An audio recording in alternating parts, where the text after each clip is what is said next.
Bạn có biết cục pin điện thoại bạn đang cầm trên tay thực chất đắt đỏ giống như một bữa đại tiệc buffet hải sản 5 sao cực kỳ sang chảnh không? Lý do chính là vì nó chứa nguồn nguyên liệu lithium đắt đỏ. Hiện nay thế giới đang vô cùng điên cuồng săn lùng thứ kim loại màu trắng bạc lấp lánh này, khiến cho giá cả của nó bay cao vút tận 9 tầng mây xanh.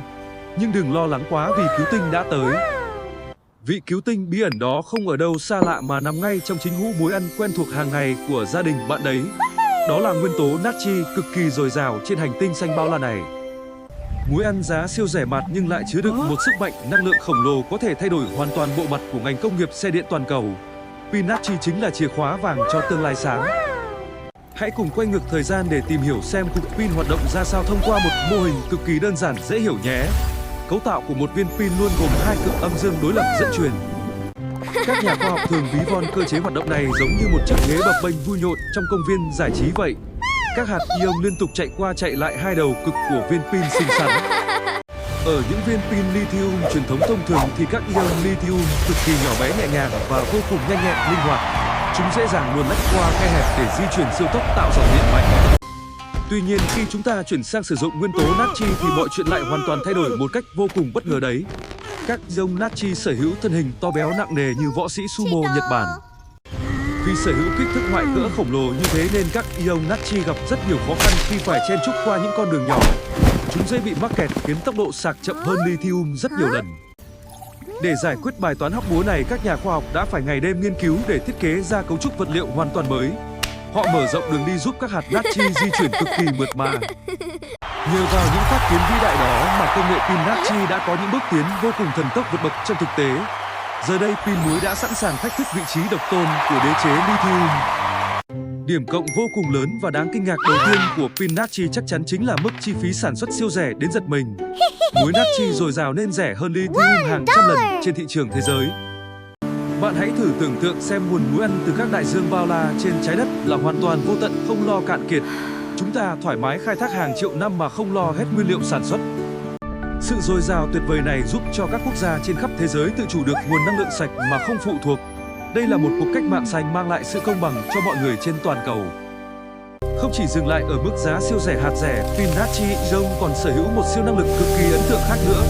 Đó chính là khả năng chịu nhiệt xuất sắc trong điều kiện thời tiết băng giá hay nóng bỏng. Hãy tưởng tượng khi nhiệt độ ngoài trời giảm xuống âm 20 độ C lạnh buốt thịt thì các viên pin lithium sẽ nhanh chóng lăn ra ngủ đông.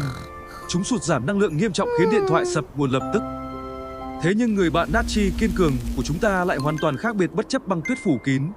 Ở môi trường cực lạnh, pin natri vẫn giữ nguyên 90% dung lượng hoạt động tuyệt vời của mình. Chưa hết đâu, ưu điểm vô giá tiếp theo của công nghệ đột phá này chính là mức độ an toàn phòng chống cháy nổ cực kỳ cao. Pin lithium rất dễ bị quá nhiệt gây ra hỏa hoạn nguy hiểm cho người dùng. Trong khi đó, cấu trúc hóa học bền vững của natri ion giúp nó tự bảo vệ cực tốt trước nguy cơ đoạt mạch. Ngay cả khi bị đâm thủng bằng vật nhọn, pin natri vẫn không phát nổ dữ dội gây mất an toàn. Một bí mật thú vị nữa là quy trình sản xuất pin natri hoàn toàn có thể tận dụng lại dây chuyền hiện tại của pin lithium. Các nhà máy lớn sẽ tiết kiệm được nguồn chi phí khổng lồ khi chuyển đổi công nghệ. Ngoài ra, thay vì phải sử dụng kim loại đồng vô cùng đắt đỏ làm điện cực như trên viên pin lithium, pin natri ion lại cực kỳ thông minh khi dùng nhôm, một vật liệu phổ biến và rẻ tiền hơn rất nhiều lần. Sự kết hợp hoàn hảo giữa muối ăn và nhôm đã tạo nên một bộ đôi hủy diệt giá thành bóp nghẹt mọi đối thủ. Nhưng nếu pin natri tuyệt vời như thế, tại sao chưa xuất hiện tràn ngập khắp mọi nơi nhỉ? Câu trả lời nằm ở một điểm yếu chí mạng cực kỳ lớn của dòng pin này, chính là mật độ năng lượng. Nói cách đơn giản là cùng kích thước, pin natri tích trữ ít điện năng hơn lithium khá nhiều lần. Nếu muốn cung cấp một lượng điện năng tương đương hoàn toàn với pin lithium hiện tại, viên pin natri ion bắt buộc phải có kích thước to lớn gấp đôi và nặng nề hơn rất nhiều lần bình thường của chúng ta bây giờ. Chắc chắn rằng không một ai lại muốn mang theo một chiếc điện thoại dày cộp thô kệch như cục gạch. Đó là lý do vì sao pin natri chưa thể thay thế lithium trên smartphone siêu mỏng nhẹ ngày nay của chúng ta. Tuy nhiên, điểm yếu kích thước này lại hoàn toàn không phải là một vấn đề quá lớn đâu. Điển hình nhất chính là các hệ thống lưu trữ năng lượng tái tạo quy mô khổng lồ như điện mặt trời và điện gió. Các trạm lưu trữ điện khổng lồ này thường đặt cố định một chỗ nên cân nặng không thành vấn đề. Điều họ quan tâm nhất chính là mức chi phí đầu tư ban đầu phải cực kỳ rẻ và độ bền vững lâu dài. Với tuổi thọ cực cao lên tới hàng ngàn chu kỳ sạc xả liên tục không hề suy giảm chất lượng, pin natri ion tự hào trở thành ứng cử viên sáng giá và hoàn hảo nhất cho hệ thống lưới điện tương lai chúng ta. Một thị trường tiềm năng khổng lồ khác cực kỳ phù hợp cho pin natri chính là xe điện. Những chiếc xe máy điện, xe đạp điện hay xe ô tô cỡ nhỏ di chuyển hàng ngày trong thành phố đông đúc chật hẹp hiện nay. Với nhu cầu di chuyển không quá xa mỗi ngày thì pin natri Zone hoàn toàn đáp ứng tốt mọi yêu cầu.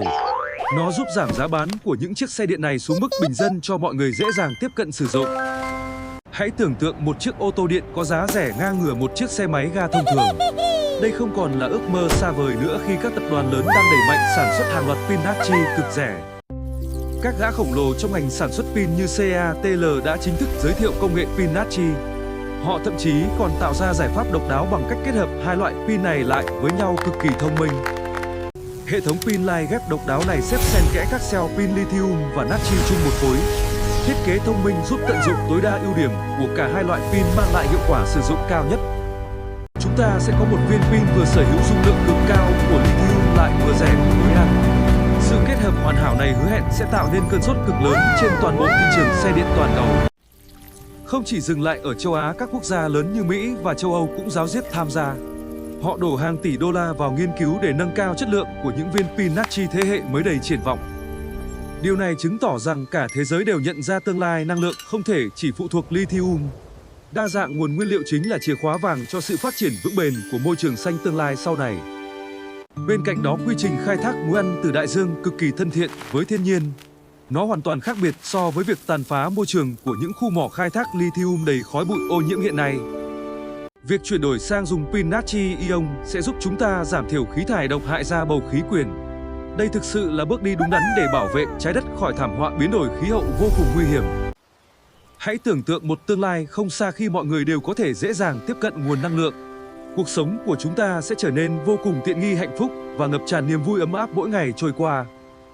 Xe điện sạc siêu nhanh giá rẻ sẽ xuất hiện khắp mọi nẻo đường từ nông thôn đến thành thị. Sẽ không còn cảnh khói bụi ô nhiễm hay tiếng động cơ gầm rú của các loại xe xăng truyền thống lỗi thời ngày xưa. Tất cả những điều kỳ diệu đó đều bắt nguồn từ những hạt tinh thể muối ăn vô cùng nhỏ bé đơn giản này. Khoa học thực sự là phép màu biến những thứ tầm thường nhất thành công nghệ vĩ đại phi thường. Cuộc chiến giữa natri và lithium chắc chắn sẽ còn kéo dài với nhiều diễn biến vô cùng kịch tính hấp dẫn. Hãy cùng chờ xem ai sẽ giành chiến thắng cuối cùng để thống trị vương quốc năng lượng tương lai này nhé. Bạn có suy nghĩ gì về tương lai của những viên pin làm từ muối ăn siêu rẻ, siêu bền bỉ, an toàn này không? Hãy cùng chia sẻ quan điểm độc đáo của bạn dưới phần bình luận để chúng ta cùng thảo luận. Đừng quên bấm nút thích video này nếu bạn thấy những thông tin khoa học vừa rồi thực sự bổ ích. Sự ủng hộ của các bạn chính là động lực to lớn giúp kênh ra mắt thêm nhiều video thú vị tiếp theo. Hãy nhấn đăng ký kênh ngay hôm nay và bật chuông thông báo để không bỏ lỡ bất kỳ cuộc hành trình khám phá khoa học đầy thú vị nào nhé. Xin chào tạm biệt và hẹn gặp lại các bạn trong video mới.